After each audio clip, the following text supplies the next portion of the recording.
Hey everyone, and welcome. Today we're going to demystify one of the oldest, most talked about assets out there, gold. By the end of this, you're going to see exactly why it can be your portfolio's ultimate safety net. Okay, just imagine this for a second. You open up your investment app and you're just hit with a sea of red. The market's down 5%.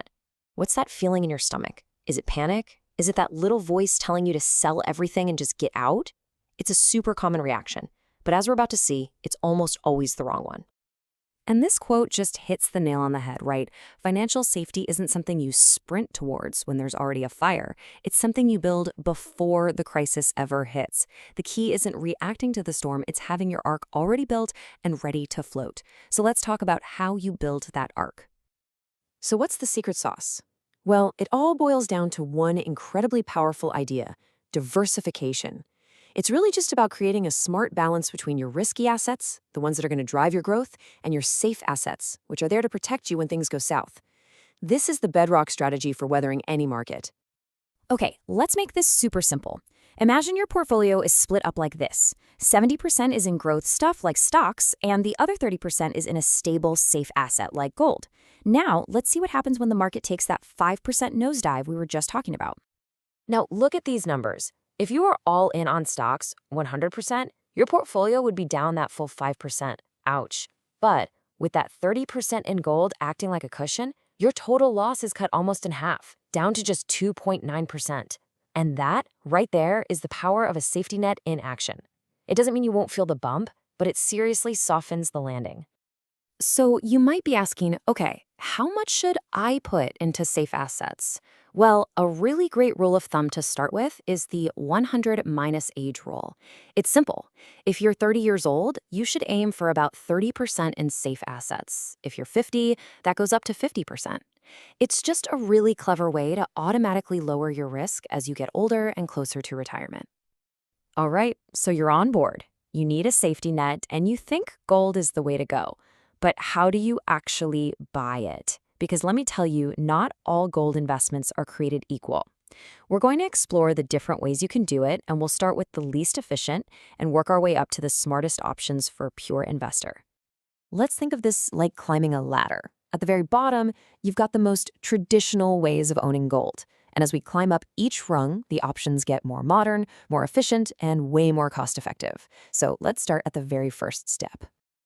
Gold jewelry, look, it's beautiful, it's a huge part of our culture, but as a pure investment, it's pretty terrible.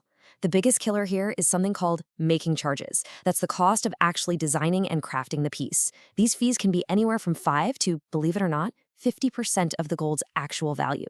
And that's money you never ever get back. So the bottom line is, buy jewelry because you love it, not because it's a smart investment. Okay, next rung up the ladder, physical bars and coins. This is definitely a step up from jewelry because you skip those crazy making charges. But they come with their own set of headaches, right? You got to store them securely, maybe insure them, and they're not exactly easy to carry around. And that's where the option on the right comes in: digital gold. It's kind of like the money in your bank account. You own real physical gold, but a trusted company stores it in a secure vault for you. And this makes it possible to buy or sell even tiny amounts of it instantly. And now we're getting to the top of the ladder. For anyone who's laser-focused on pure investment returns in efficiency, this is where you want to be. We're talking about financial products that let you invest in gold without any of the hassles of actually owning the physical stuff. And this is a really crucial difference. With digital gold, you are the legal owner of that physical gold. Because of that, you have to pay a 3% GST when you buy it. Now, with a gold ETF, you don't actually own the metal itself. You own shares in a fund that simply tracks the price of gold. And what that means is you completely skip that 3% GST. Instead, you just pay a tiny annual fee, which is called an expense ratio. And for a while, there was an option that was, honestly, a complete no-brainer: sovereign gold bonds, or SGBs. These things were just incredible. First, you got all the profit if the price of gold went up. On top of that, the government paid you an extra 2.5% interest every single year. And the best part, if you held them all the way to maturity, all of your profits were 100% tax-free. They're not available at the moment, but if they ever make a comeback, you'll want to pay serious attention. So let's just pull this all together and summarize. Jewelry, Great for gifting, but it's a poor investment because of those high making charges. Digital gold is a good way to get started, especially for small, regular investments, but you've got that 3% GST. For pure, hassle-free investing, gold ETFs are excellent thanks to their really low costs. And finally, SGBs, whenever you can get them, are the absolute top-tier choice for long-term investors who want to be smart about taxes. Okay, before you run off and start buying, it is absolutely critical that we talk about the hidden costs. Being a smart investor isn't just about picking the winners, it's about understanding the fees and taxes that can quietly eat away at your returns. So here's your quick checklist. We've talked about making charges, GST, and the expense ratio. Now, the spread you see there is just the tiny difference between the buy price and the sell price at any moment. It's basically how the platforms make their money. And finally, no matter which route you take, if you sell and make a profit, you're going to have to think about capital gains tax. And this is actually pretty straightforward. If you sell within 3 years, that's a short-term gain, and your profit gets taxed at whatever your normal income tax rate is. But, and this is a big but, if you hold on for more than 3 years, it becomes a long-term gain. This is much better because it's taxed at a lower, flat rate, and you also get a benefit called indexation, which adjusts for inflation and lowers your taxable profit even more. The takeaway is simple. Holding for the long term is way more tax efficient. Whew, okay, we have covered a lot of ground, from the why you should invest in gold to the how.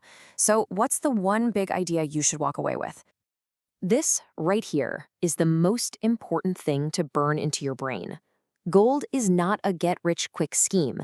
Its number one job in your portfolio is to be a hedging asset. It's meant to be the stable anchor that balances out the crazy ups and downs of the stock market.